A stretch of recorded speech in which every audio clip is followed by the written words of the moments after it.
Hey, what's up guys? My name is Steve. I found this power inverter and I hooked it up and the sucker didn't turn on. There's no external fuses. I have a smaller one here that does have external fuse. That's super handy. Now we're gonna blast this one apart and see if we got a fuse on the inside that we can replace. Hopefully that if you got a problem and you found this video, like, it's gonna be that simple.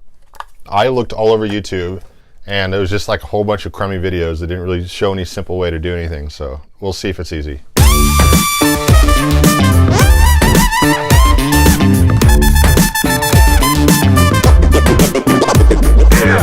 Okay, so I took off the 4 screws that are obviously holding this case on. Now it should just come apart. I can see the fuses right in here. Now I just need to pull it out. I'm going to put new ones in. But first I want to talk about electronic safety. You do not want to touch things all willy-nilly. In this I can see capacitors. They're like little plastic covered cylinders.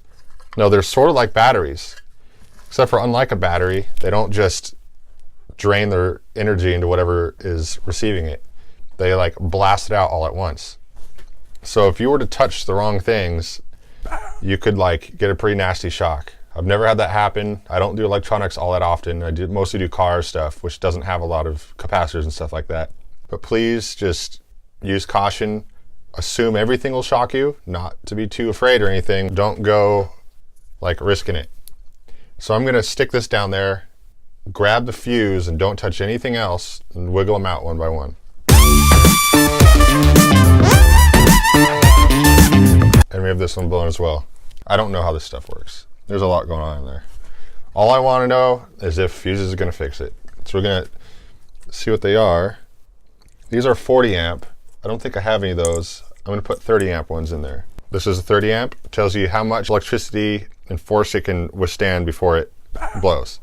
The smaller the number, like the safer it is, the bigger the number, it'll take a lot more energy to kill it off. I'm going to pop these in and see if this does it. When I put this together, I'm going to be cautious because there's a possibility that someone else hooked this up backwards and blew them.